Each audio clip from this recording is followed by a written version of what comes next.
Terima kasih Pastor Yongki. Salam sejahtera untuk semua teman-teman jemaat Tuhan. Kita mau belajar firman Tuhan sama-sama. Saya percaya ada yang capek, habis kerja, habis urus rumah tangga. Tapi biar kita disegarkan oleh firman Tuhan. Hari ini saya mau tanya dulu, ini Zoom saya ini baru diupdate. Jadi dari tadi saya mau kasih hati, mau ngomong bingung tulisnya di mana. Karena Pastor Yongki, thank you udah menjelaskan usianya sehingga menunjukkan kecepatannya dalam mengantisipasi perubahan. Habis ini saya belajar. Pertanyaannya adalah berapa banyak kita yang hadir mau maju dalam kehidupan, dalam keuangan, dalam kerohanian, dalam banyak hal. Nah, kalau Bapak Ibu Saudara mau maju, Bapak Ibu Saudara jangan selesai, jangan bubar sampai Zoom ini selesai. Tapi bagi yang, saya rasanya sudah cukup, udah boleh tidur, makan malam sama keluarga. Tapi menurut saya, kalau kita punya Tuhan yang besar dan hidup kita biasa-biasa aja, ada sesuatu yang salah sih. Karena Tuhan kita tuh Tuhan yang selalu bergerak. Holy Spirit, Roh Kudus, dia selalu bergerak. Artinya apa? Dia maju, progresif. Kita mungkin berpikir saya udah 50 tahun, atau saya masih muda, mau buat apa? Bapak Ibu Saudara, kemajuan itu selalu menyenangkan. Yang diet berhasil, lingkar bajunya jadi longgar. Yang fitness, muscle-nya mulai ada, kalau mandi sabunan berasa ada telur-telurnya nih. Lalu yang pakai kawat gigi, giginya mulai rata. Yang lagi naksir seseorang mulai pendekatan. Dulu kalau dipanggil kayak cool-cool, sekarang tatapannya sudah beda. Kurang lebih seperti begitu. Jadi kemajuan selalu menyenangkan. Nah, hari ini saya mau share kenapa sih banyak orang nggak bisa maju dalam hidup. Menurut saya ini sangat aplikatif sekali. Sederhana karena ada penghalangnya. Nah, ada orang yang nggak tahu penghalangnya apa. Ada orang yang tahu penghalangnya apa, tapi dia nggak buat apa-apa untuk itu. Nah, saya coba mau cerita beberapa penghalang. Semoga ini bisa menolong setiap kita. Yang pertama, apa sih penghalang orang tuh untuk maju? Yang pertama itu tidak mau. Tidak mau. Di Alkitab ada seorang muda yang tanya sama Tuhan Yesus, Tuhan, apa sih yang harus aku perbuat untuk beroleh hidup yang kekal? Tuhan bilang gampang, turutin aja semua yang ada di dalam firman. Terus dia tanya, semuanya itu sudah kulakukan, apalagi yang masih kurang? Jangan membunuh, jangan mencuri, hormati orang tua, jangan berzina. Wah, hebat banget ini orang. Terus Tuhan Yesus bilang gini, kalau kamu ingin sempurna, kamu pulang, jual semua hartamu, terus kasih sama orang miskin, nanti kembali lagi untuk ikut aku. Kan yang nanya tuh orang muda. Yesus jawab, ya dong, kalau kita nanya ke dokter, dokter jawab, kan kita sendiri yang niat. Harusnya kan kita bilang, terima kasih ya dok, terima kasih ya Pastor Yongki ya, terima kasih ya Papa Mama ya, harusnya kan gitu kan. Terus firman Tuhan bilang, orang muda ini pergi dengan hati yang sedih. Nggak pamit, Tuhan Yesus sampai ketemu lagi loh, thank you, walaupun jawabannya nggak enak ya udah pokoknya ya kita mungkin nggak akan ketemu lagi atau bye-bye gitu, enggak. Dia pergi dengan hati yang sedih. Menurut Bapak Ibu Saudara, kira-kira orang muda yang niatnya mau maju ini maju nggak? Nggak bisa maju. Apa sih yang kita bisa simpulkan sederhana? Tidak mau. Tidak mau. Yuk kita lihat ayatnya ya, Matius 19 ayat 22. Ketika orang muda itu dimanapun kita berada, baca yuk dengan semangat 2, 3. Ketika orang muda itu mendengar perkataan itu, pergilah ia dengan sedih sebab banyak hartanya. Bro, banyak di antara kita kalau habis konseling sama pastor, sama pemimpin kita, jadi sedih. Habis dengar khotbah bukannya senang, sedih. Kenapa? Karena sebetulnya kita mau maju, tapi intinya apa? Kita nggak mau. Nggak mau. Mestinya kan kita ngomong gini, gitu ya, agak susah sih, tapi oke deh saya coba deh gitu. Nah saya tuh dalam hidup bersyukurnya berani mencoba. Berani mencoba, kasih tahu, coba kamu kurangin jangan makan manis. Saya coba. Cuma itu hari diajak Pastor Yongki ke outlet, nggak tahan ada es krim enak apa itu ya, kita makan, tapi ya puji Tuhan udah tutup. Oh nggak boleh ya, nggak boleh bersyukur. Jadi godaan udah nggak ada. Saya misalnya dikasih tahu, ayo kamu belajar bergaul sama orang-orang asing, punya network luar negeri, bule-bule. Males banget kan. Mentor saya bilang, mau maju nggak? Duh, kita kan bercanda sama orang sendiri ya, apalagi kalau Inggrisnya udah susah, udah ngeribet gitu. Ngomong apa sih lu gitu kan. Terus kan kita sukanya makan Indo kan, nasi liwet, pakai pete. Kalau hari-hari kita hamburger mungkin kita nangkep, bagi saya nggak nyaman. Cuma saya gini, oke, saya coba. Saya lihat jemaat kita datang, ada yang udah lama, ada yang dari Gilgal berdiri 27 tahun 6 bulan yang lalu. Kok malah yang baru-baru bisa maju? Bukannya, saya sih nggak boleh GR ya, saya gembala yang baik nggak? Yesus cuma bilang, akulah gembala yang baik. Tapi menurut saya sudah lakukan yang terbaik. Udah susah, punya masalah, utangnya banyak, gitu. Saya bilang, ayo kamu sekarang mulai ikut doa pagi ya. Nggak muncul-muncul. Sopan sih, nggak ngomong, apa sih doa-doa gitu, enggak. Saya cuma tahu di hatinya dia bilang ini, nggak mau. Ada yang udah lama ke gereja, saya bilang, ayo kamu jangan cuma datang duduk, Tuhan udah buat banyak dalam hidup kamu, ayo mulai melayani. Ada yang, tapi nggak melayani. Ada yang bilang gini, pokoknya jangan paksa-paksa saya. Pokoknya jangan suruh saya memuridkan. Ada yang udah straight to the point. Udah, dia nggak mau, ya saya nggak bisa apa-apa. Pastornya aja nggak bisa apa-apa, apalagi Tuhan. Itu. Tapi ini semua contoh di Gilgal ya, di Jakarta dan lebih khususnya di PIK. Kalau saya rasa di Amerika sih semua punya kemauan yang tinggi ya. Saya bisa rasa dari sini. Cuma kadang perasaan suka salah sih. Ini kalau saya mau dengar, mau lihat Bapak Ibu Saudara tulis komen gimana sih ya? Siapa yang di sini mau berubah? Coba bilang saya atau kasih tangannya.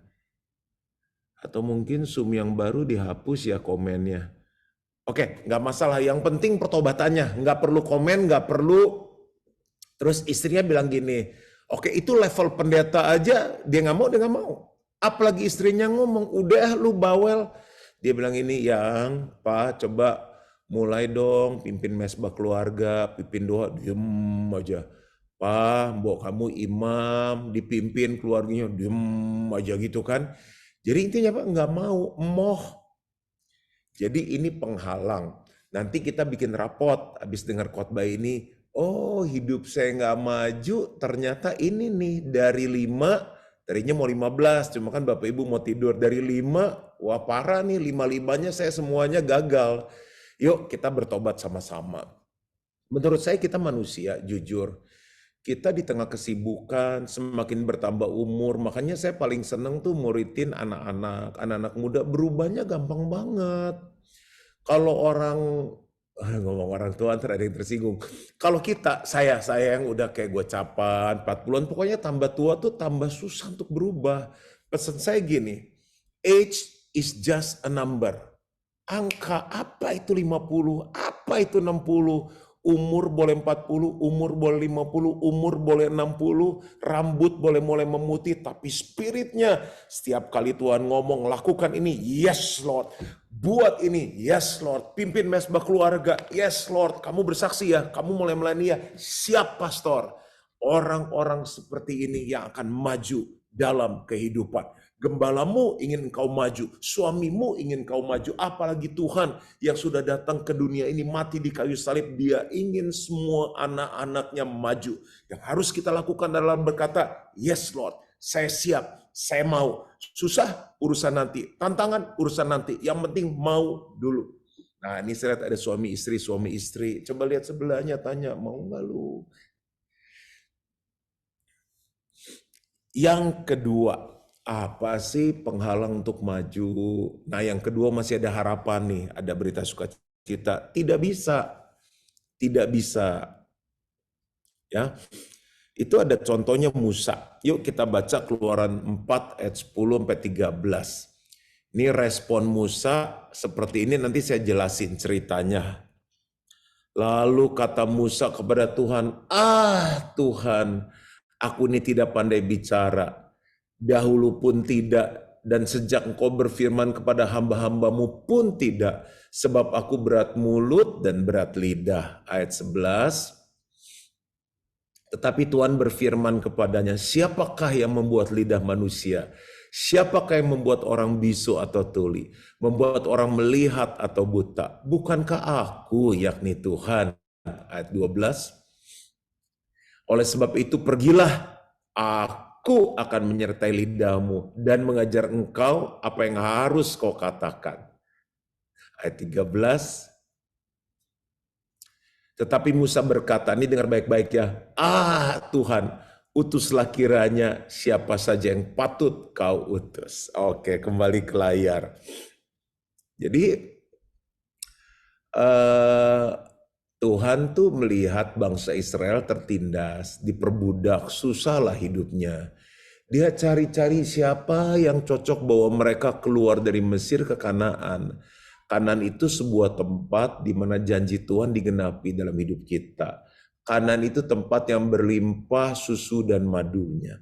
Berlimpah nggak selalu tentang harta. Banyak orang yang punya harta, hatinya nggak melimpah dengan sukacita, dengan damai, ya kan? Nah, kalau saya jadi Musa, menurut saya itu kehormatan. Tapi apa yang dilakukan oleh Musa, menurut saya Musa tuh hatinya lembut. Alkitab pernah tulis dia orang yang hatinya sangat lembut. Dia mau, cuma dia rasa nggak bisa. Makanya orang nggak bisa selalu suka buat alasan. Dan dimulai dengan kata, Tuhan. Tuhan. Saya lagi pikir apa sih Musa orang Batak? Tuhan, apalah itu? Jadi, Tuhan. Pas Sri Yongki bilang, kamu mimpin jadi ketua panitia Natal ya. Apa Yongki? Apa pula itu ketua Natal? Kamu belajar ya, jangan jadi singer, jadi worship leader. Apa Yongki? Apa pula itu? Jadi Musa mungkin orang Batak, kalau Adam mungkin orang Ke atau Hokian, Adam, Asyong, Aliong ya. Jadi siapa ayo yang dapat banyak kepercayaan tapi terlalu banyak alasan? Mau sih, aduh jangan saya deh.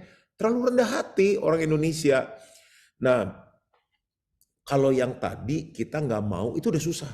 Gembala nggak bisa paksa, siapapun nggak bisa paksa, Tuhan juga nggak bisa paksa. Cuma Roh Kudus yang bisa rubah hidup dia. Nah, kalau ini ada jalan keluar.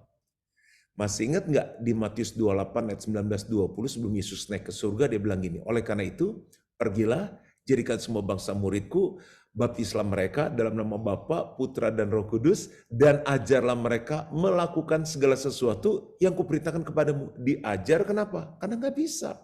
Pemuritan adalah begini, mengajar yang belum bisa jadi bisa. Jadi kalau kita nggak bisa maju karena tidak bisa, cari orang yang bisa muridkan kita. Orang pertama kita bisa ketemu adalah gembala kita. Bahkan saya terbatas sebagai gembala. Tapi makanya saya buat upgrade seminar. Ini kayak acara seperti ini bagus. Pak Yongki, Pastor Yongki mengundang orang-orang yang bisa memperlengkapi. Saya kasih contoh. Saya orangnya terlalu ikut Tuhan tuh 100%. Bagus. Tapi seringkali Tuhan bilang kasih Tuhan Allahmu dengan segenap hati. Bagus kan? Full heart, jiwa, dan akal budi. Saya dalam hal kemurahan hati saya sangat all out. Apa yang kita punya kita kasih. Kita kasih semua berkat waktu pernikahan, perhiasan, kita kasih hari tua kita, tabungan hari tua kita kasih mobil kita, udah all out. Satu-satu Tuhan bicara gini sama saya tahu hatimu. Tapi kalau kamu semua sudah kasih, proyek Tuhan masih banyak. Kamu mau ngasih dari mana lagi? Itu ibaratnya kamu punya sapi, kamu kasih susunya, sapinya kamu bunuh juga, kamu kasih dijual sekilo berapa. Sekarang yang harus kamu buat adalah belajar namanya investasi. Sapinya ada, kamu kasih susunya, tapi gimana sapinya dikawinkan sehingga sapinya punya anak. Dari satu sapi itu punya pacar, sapi punya pacar ya.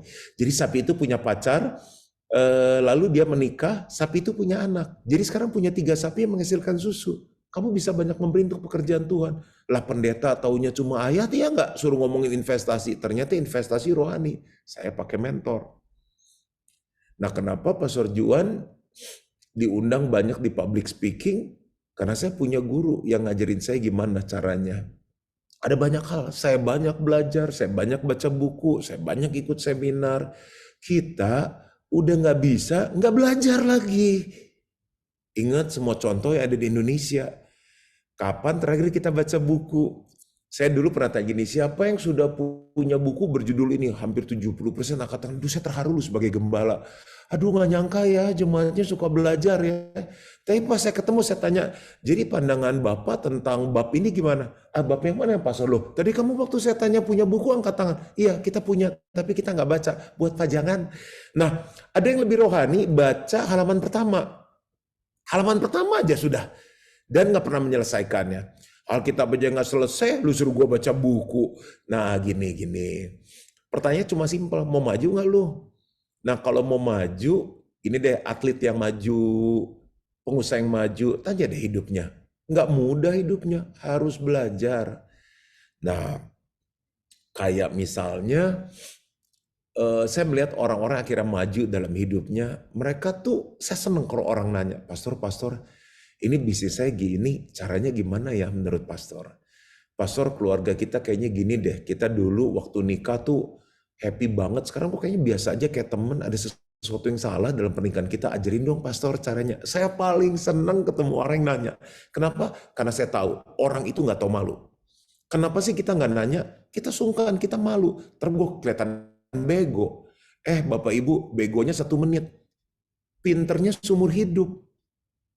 Kita terlalu gini, aduh ntar dia pikir kita nggak pinter. Emang nggak pinter, udah nggak pinter sombong lagi. Kalau orang pinter sombong layaklah, orang kaya sombong layaklah. Udah pinter miskin sombong lagi nggak mau belajar, gemes, pengen gigit. Nah sekarang tolong BMC New York ya, rendah hati udah.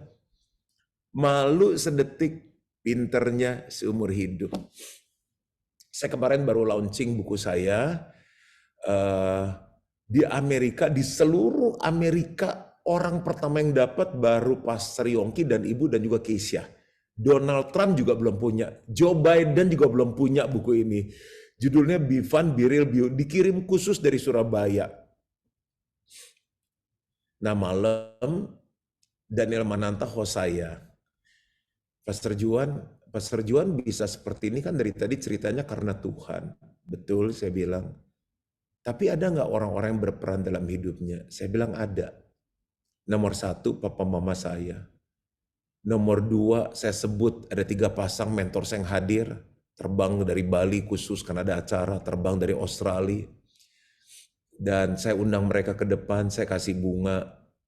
Nangis aku terharu. Saya bilang saya menghormati kalian, saya respect. Terima kasih untuk semua nilai yang sudah diajarkan. Karena itu membuat saya bisa ada seperti sekarang ini. Seorang Juan Mogi masih punya mentor. Dan sampai sekarang saya masih belajar. Nggak malu, saya bilang boleh nggak kita ketemu makan siang. Boleh nggak saya telepon tanya sesuatu. Dan orang bilang ngapain pastor?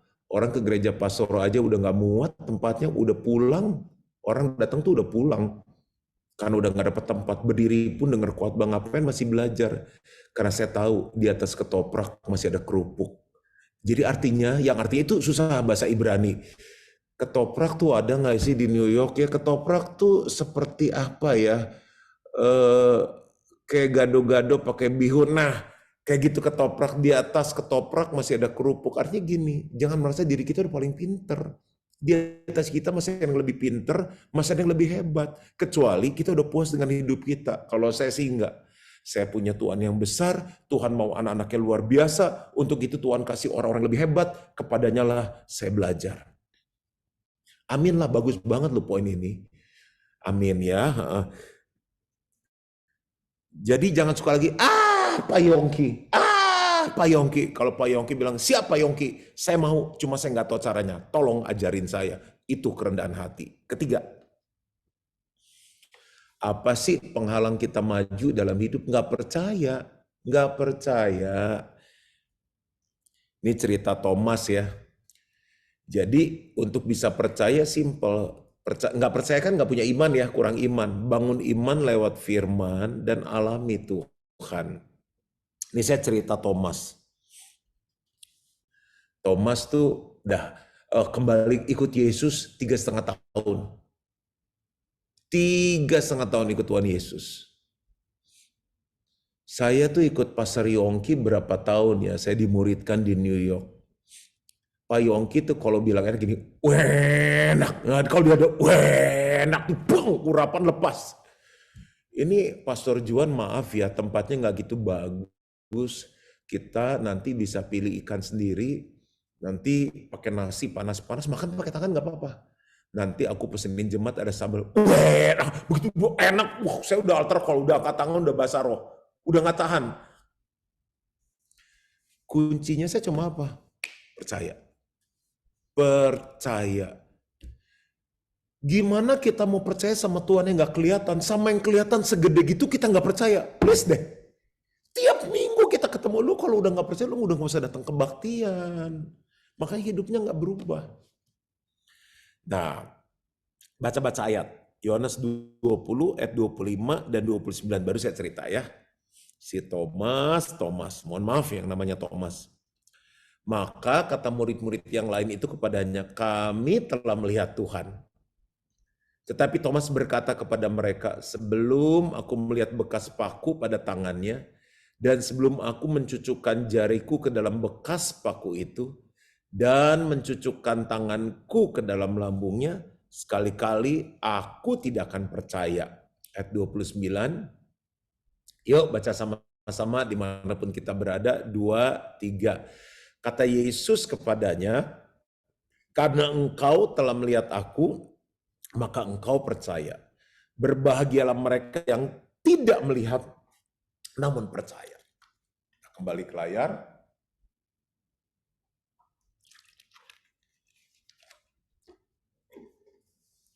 Lawan dari percaya itu bimbang. Sekali kita bimbang, Alkitab bilang dalam Yakobus 1, kita nggak akan dapat apa-apa. Orang kalau nggak dapat apa-apa, gimana mau maju dalam hidup?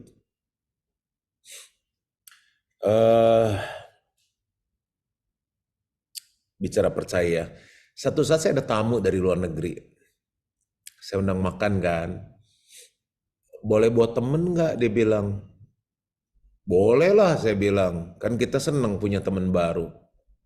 Ternyata temennya udah umur sekitar 84 tahun sama 80 tahun. Wah, saya jamu mereka. Saya ambilin nasi, pokoknya saya serve lah. Saya senang sekali melayani. Tiba-tiba tuh temen si orang itu, si Om, ngeliatin saya. Saya agak pikir nih antara saya ganteng atau saya salah naro, nasinya kurang atau kebanyakan, kan campur aduk kan kalau kita diliatin orang kan. Terus saya nggak enak dong ngeliatin dia, saya duduk makan. Dia bilang, Pastor, ya Om, saya bilang ini. Kamu hidupnya tuh nggak akan pernah susah. Makasih Om, saya bilang gitu. Pokoknya bagus-bagus kita langsung makasih aja, kita aminin kan. Tuhan akan berkati kamu melimpah. Amin Om. Ingat ya, dia bilang. Kamu kalau dapat apa-apa yang besar dari Tuhan, jangan sedikit pun ragu. Ya Om, melangkah. Jangan bisa melangkah mikir, bisa atau enggak. Melangkah aja, pasti. Tuhan tahu apa yang kamu butuh, Tuhan tahu apa yang kamu perlu, Tuhan gak akan pernah meninggalkan kamu. Amin Om. Aduh, itu hadirat Tuhan tuh luar biasa saat dia ngomong gitu. Udah, antara mau lanjut makan enak atau nggak enak, abis digituin sama orang kan. Tapi saya tahu itu pesan dari Tuhan. Pulang saya bilang, Tuhan kenapa sih Om ngomong gitu loh. Kamu kan lagi bergumul, membangun gereja. Seringkali kamu mengalami ketakutan, benar nggak nih dari Tuhan? Begitu besar proyeknya, begitu besar tantangannya. Itu jawaban aku untuk pergumulan kamu. Begitu kamu ragu, kamu nggak akan lihat Tuhan dalam hidupku. Bangkit langsung. Saya bilang, Tuhan siap. Ini gereja Tuhan, bukan gereja Tuhan mau Tuhan suruh, Tuhan yang tanggung jawab. Ada yang single nggak di sini? Aku nggak bisa lihat nih, cuma bisa lihat berapa orang. Dengar ya. Tuhan bilang tidak baik kalau manusia itu seorang diri saja. Sopo sih ngomong? Tuhan. Aku akan menjadikan seorang penolong sepadan dengan dia. Sekali ragu nggak dapat, udah gitu aja. Jadi kalau dalam tidur, makasih Tuhan, jangan aku yang pusing, Tuhan yang pusing, kan Tuhan yang nyuruh, Tuhan sudah jadikan jodohku on the way. Sekali bimbang, nggak dapat apa-apa. Yang bisnis, dengar baik-baik. Siapa yang suruh bisnis? Pastor Yongki? Bukan, Tuhan. Tuhan bilang, kuasai bumi. Aduh, New York. Aduh, Philadelphia. Aduh, bumi. Tuhan bilang, kuasai bumi. Taklukan itu. Sopo sih ngomong? Tuhan. Begitu kita ragu, siapakah aku ini Tuhan? Hanya cacing-cacing kecil. Jadi cacing. Jadi setiap kali baca firman, begitu ragu, kita nggak akan dapat apa-apa. Baca Yakobus 1, orang yang bimbang, jangan mengira ia akan mendapatkan sesuatu dari Tuhan. Masalahnya Tuhan suruh kita yang nggak masuk di akal kita. Kalau masuk di otak kita, dia bukan Tuhan. Itu film. Tuhan begitu besar, sampai nggak bisa masuk ke otak kita yang segede bapau. Kalau dia kasih visi kecil-kecil, bikin kolek ya, itu bukan Tuhan, itu mertua kita. Bikin kolek, bikin babi hong ya, itu mertua. Kalau Tuhan gede visinya. Amin. Belum ada yang pingsan kan? Jadi kenapa sih orang nggak bisa maju, nggak percaya? Ini udah buku saya kelima. Buku saya yang pertama kejual hampir 100.000 buku lebih, dalam bulan pertama jadi bestseller. Ikatan Buku Indonesia, nah awal cerita ya. Saya sekolah tuh dulu nggak pinter, nih antara kita aja ya. Antara kita aja, jangan disebar. Jadi lagi pada dengerin orang nggak pinter ngomong. Terus lagi nunggu anak, nggak hamil-hamil istri, Tuhan bilang tulis buku tentang punya anak. Loh, kan belum hamil, saya bilang. Tulis saja, begitu percaya nggak maju. Saya bilang judulnya apa? Tuhan kasih nothing is impossible. Singkat kata di tengah saya nulis buku, tengah-tengah nulis buku istri saya hamil. Selesai nulis buku, kan saya pelajaran mengarang aja dulu. Saya nggak tahu ya Pastor Yongki masih ngalami sekolah di Indo kan. Sekarang mengarang 2 halaman, ceritakan pengalaman liburanmu bersama keluarga. Aduh, gue udah paling susah deh. Satu saat ada kucing, kucingnya udah semua kan 2 halaman, jadi semua saya cerita lah, terus ada bunyi, kayaknya tuh setan deh. Aduh, rasanya begitu selesai kayak cawan itu berlalu dari kita. Terus gue suruh nulis buku, ya kan yang bener aja Tuhan. Jadilah, puji Tuhan. Saya bawa ke penerbit kan, Bu, cetak buku. Dia tanya dong berapa banyak. Nah gue kan belum pernah bikin buku. Biasa berapa Bu? Minimum sih 5.000. Nah Bapak Ibu Saudara mesti tahu Juan Mogi 16 tahun yang lalu siapa Juan Mogi? 5.000 ya. Di hati saya siapa yang beli? Bu, ntar deh saya kabarin. Saya doa Tuhan, kamu suruh saya tulis buku. Dia suruh 5.000. Siapa yang mau beli tuh buku? Saya mesti cetak berapa banyak? Tuhan bilang gini, itu buku kan tentang temukan rahasia mengalami mujizat dalam hidup Anda. Di seluruh Indonesia, berapa banyak yang butuh mujizat? Banyak. Orang Indonesia berapa banyak? Itu hari sih 140 juta, 16 tahun yang lalu. Udah, Tuhan cuma jawab gitu. Saya balik ke penerbit, 5.000 Bu, dengan pede. Karena Tuhan udah jawab kan, di hati siapa yang mau beli itu buku. Nggak nyampe seminggu, habis. Itu buku tercepat dalam sebulan dicetak 2-3 kali.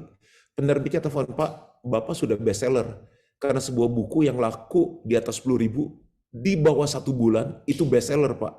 Boom, bestseller. Boh, cetak terus. Dicetak dalam bahasa Inggris, dibawa ke luar negeri, dibawa sampai ke China. Di situ saya ngerti bahwa Tuhan cuma butuh langkah pertama kita.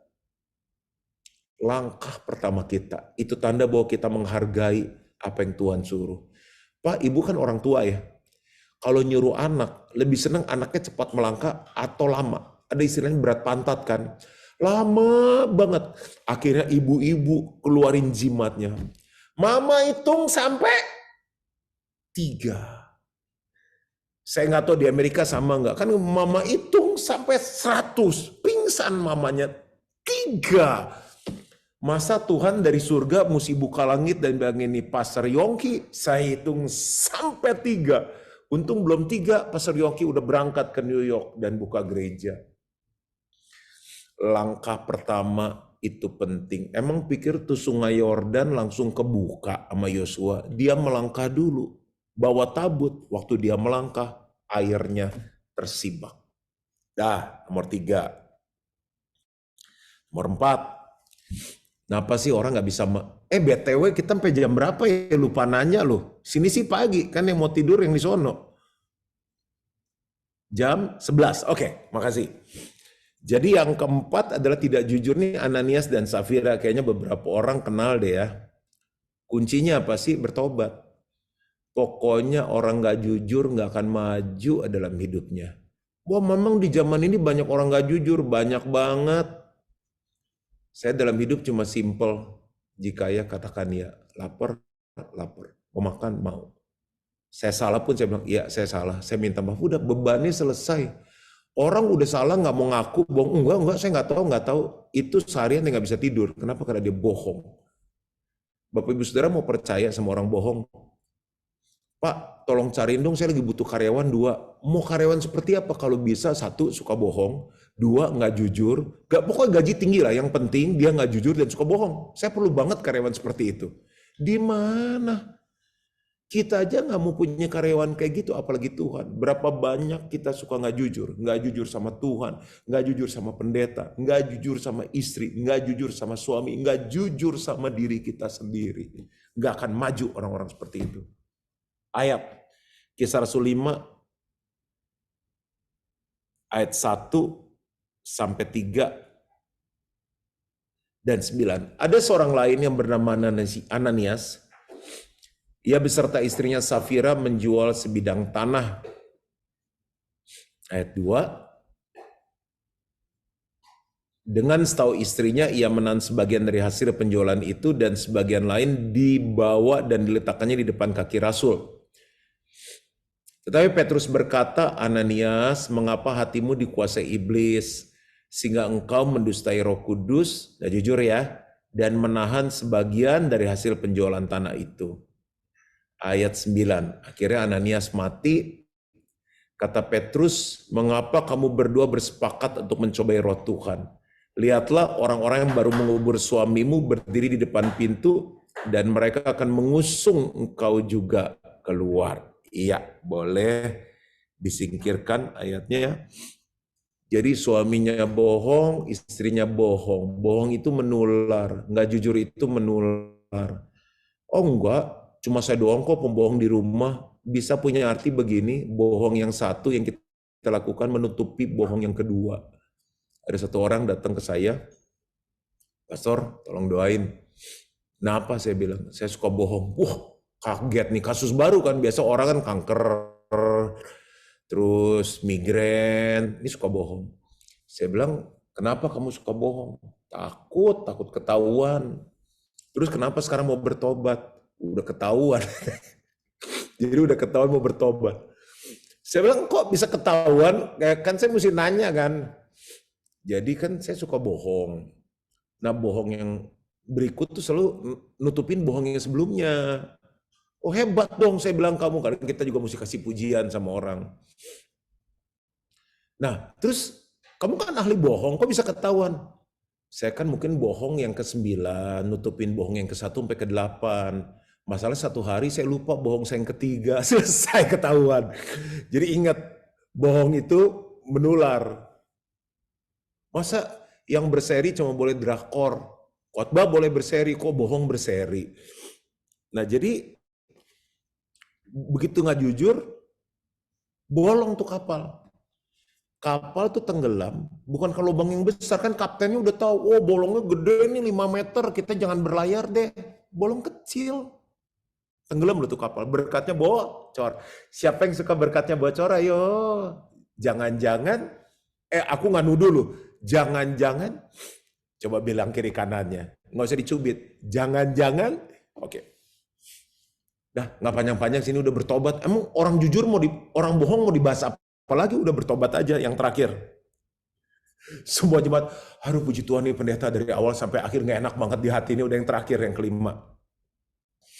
Tidak bertobat, tidak mau tidak jujur, tidak bisa, ini tidak bertobat nih paling parah. Yudas sudah tahu ya, 12 murid Yesus, satu Petrus bertobat, dikasih kepercayaan. Tapi Yudas, dia nggak membereskan akar lama. Dia butuh kemurahan Tuhan. Jadi dosa itu mengakar. Males itu mengakar. Kita baca ayatnya dulu ya, baru kita bahas. Ayatnya di Matius 27, 3-5. Pada waktu Yudas yang menyerahkan dia melihat bahwa Yesus telah dijatuhi hukuman mati, menyesalah ia. Karena dia suka nyuri, dia jual Yesus. Lalu ia mengembalikan uang yang 30 perak itu hasil jual Yesus kepada imam-imam kepala dan tua-tua. Next. Dan berkata, aku telah berdosa karena menyerahkan darah orang yang tak bersalah. Tetapi jawab mereka, apa urusan kami dengan itu? Itu urusanmu sendiri. Ayat 5, maka ia pun melemparkan uang perak itu ke dalam bait suci, lalu pergi dari situ dan menggantung diri. Orang yang tidak maju dalam hidup berakhir dengan kematian secara spirit. Next, ayat terakhir. Maaf, Yohanes 12 ayat 4-8. Ternyata dia gitu tuh ada akar yang gak diberesin. Ada akar yang gak diberesin. Yohanes 12 ayat 4-8. Tetapi Yudas Iskariot, seorang dari murid-murid Yesus yang akan segera menyerahkan dia, berkata, mengapa minyak narwastu ini tidak dijual 300 dinar dan uangnya diberikan kepada orang-orang miskin? Hal itu dikatakannya bukan karena ia memperhatikan nasib orang miskin, melainkan karena ia adalah seorang pencuri. Ia sering mengambil uang yang disimpan dalam kas yang dipegangnya. Ayat 7. Maka kata Yesus, biarkanlah dia melakukan hal ini mengingat hari penguburanku. Karena orang-orang miskin selalu ada pada kamu, tetapi aku tidak akan selalu ada pada kamu. Itu ayat yang terakhir, kita kembali ke layar dan saya akan jelaskan bagian ini. Jadi kita kalau gini ya, ada orang sakit kepala. Aduh pusing nih, sakit kepala, langsung apa? Nih Decolgen, nih Panadol, saya nggak tahu kalau di Amerika paracetamol. Loh, kita harus tahu akarnya. Kenapa dia pusing sakit kepala? 1, putus cinta. 2, PHK. 3, ribut sama istri. 4, tongpes, kantong kempes, or saku kurata. Yang kelima adalah jerawat. Yang keenam dan lain-lain. Jadi jangan selalu pusing sakit kepala Decolgen, mesti lihat akarnya apa. Karena dikasih Decolgen sudah 1 minggu nggak sembuh, ternyata karena dia jatuh cinta, cinta bertepuk sebelah tangan. Nah Bapak Ibu, kalau lihat hidup kita nggak maju, salah satu yang mesti dibereskan adalah dosa. Dosa itu kadang ada akarnya, ada 3 akar, saya nggak sempat bahas ini.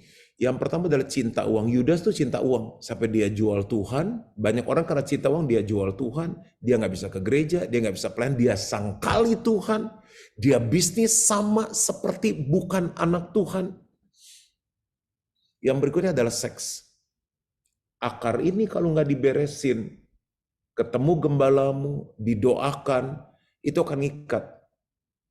The spirit of playboy, cap kampak, itu harus dipatahkan di dalam nama Yesus, dihancurkan, dibom dalam nama Yesus. Jadi itu nanti timbul dosa-dosanya tuh, pornografi, karena akarnya nggak beres. Yang berikutnya adalah kepahitan. Orang kalau udah pahit, kita udah bisa lihat mukanya. Ini orang ada kepahitannya belum dibereskan. Cara ngomongnya, banyaknya negatif, jelekin orang, suka gosip. Sekali lagi contoh semua di Indonesia.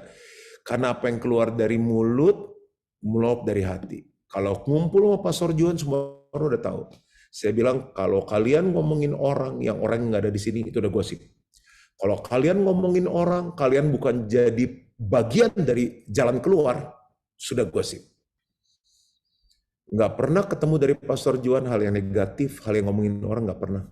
Tuhan bilang, pikirkan apa yang baik, apa yang mulia, apa yang sedap didengar, apa yang disebut kebajikan. Karena apa yang keluar dari mulut, berasal dari hati. Kalau akarnya nggak beres, keluarnya selalu nggak benar.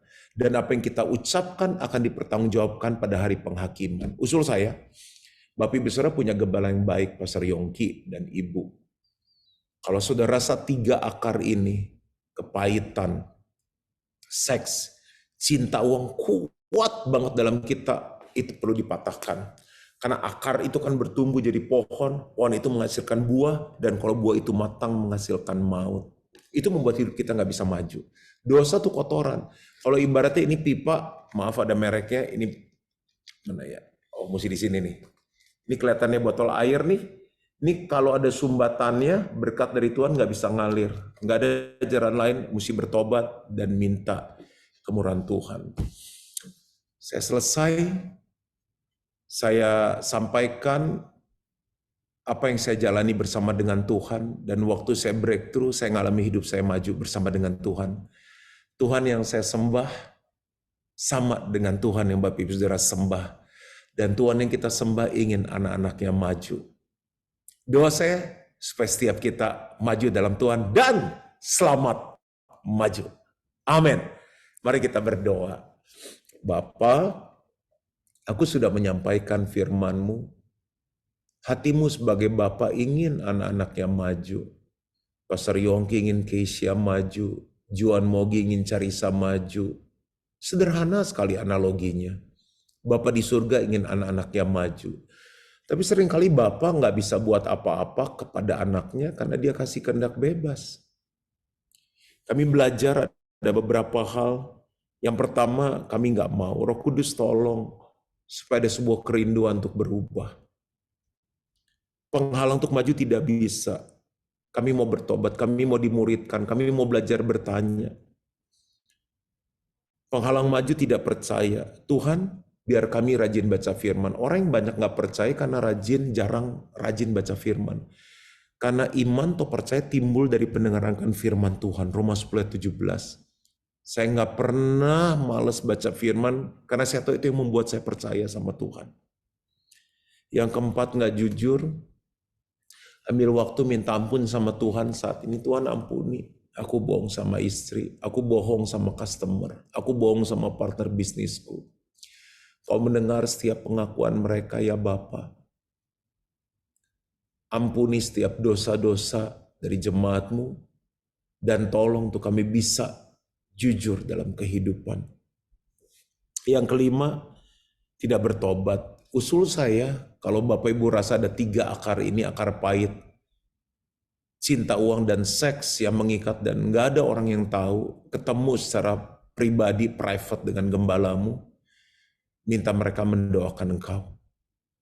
Aku serahkan BMC New York, di kota New York, Tuhan taruh mereka, Tuhan punya rencana. Terus memberi rasa asin kepada kota itu. Terus menjadi terang di tengah kegelapan.